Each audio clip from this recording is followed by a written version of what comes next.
মনোনয়নপত্র জমা অধীর চৌধুরীর। বহরমপুরে জেলা প্রশাসনিক ভবনে মনোনয়নপত্র জমা, কংগ্রেসের কর্মী সমর্থকদের বর্ণাঢ্য মিছিল। তবে দেখা গেল না মোহাম্মদ সেলিমকে।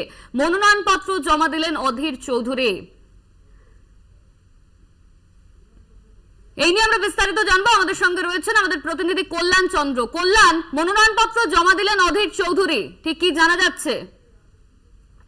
বর্ণাঢ্য মিছিলে অংশ নেন অধীর চৌধুরী এবং বহরমপুর যে টেক্সটাইল মোড় রয়েছে সেই টেক্সটাইল মোড় থেকে প্রচুর কংগ্রেস কর্মী সমর্থক, পাশাপাশি সিপিএম এর কর্মী সমর্থকদের নিয়ে এগিয়ে আসেন অধীর চৌধুরী এবং বহরমপুরের যে প্রশাসনিক ভবন সেই প্রশাসনিক ভবনের কাছে গিয়ে জেলা প্রশাসন এবং জেলা নির্বাচন কমিশনের কাছে তিনি মনোনয়নপত্র জমা দিচ্ছেন।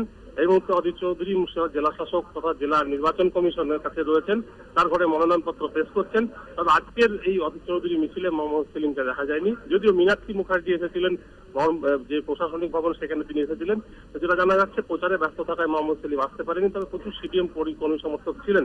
তবে তুমি জানো যে দুদিন আগেই অধীর চৌধুরী যখন মোহাম্মদ সেলিমকে মনোনয়নপত্র দিতে প্রশাসনিক ভবন পর্যন্ত এগিয়ে নিয়ে আসেন এবং উত্তরীয় করেন, পাশাপাশি অধীর চৌধুরী তাকে সমর্থন করে হাতে হাত ধরে নিয়ে এসেছিলেন আজকে প্রশাসনিক ভবনে। কিন্তু আজকে মোহাম্মদ সেলিমকে দেখা গেল না, যদিও কংগ্রেসের কর্মী সমর্থকদের প্রচুর উচ্ছ্বাস ছিল। প্রচুর কর্মী সমর্থক যারা রয়েছেন তারা বিভিন্ন বাজনার সঙ্গে তালে তালে নাচতে নাচতে আসেন এবং অধীর চৌধুরী জিন্দাবাদ স্লোগান দিয়ে তারা প্রশাসনিক ভবনে পৌঁছে দেন।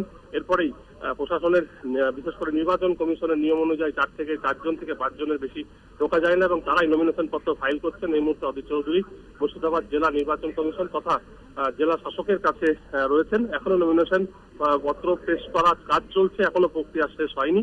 এবং অধীর চৌধুরী জানিয়েছেন যে 5 বারে তিনি সাংসদ, যার ফলে 6ঠবারও তার লড়াই, জয়ের লড়াই এবং এই লড়াইয়ের পাশে মানুষ থাকবে বলে তিনি আশা করেন। অনন্যা, ধন্যবাদ তোমায়। আমাদের সঙ্গে ছিলেন আমাদের প্রতিনিধি কল্যাণ চন্দ্র।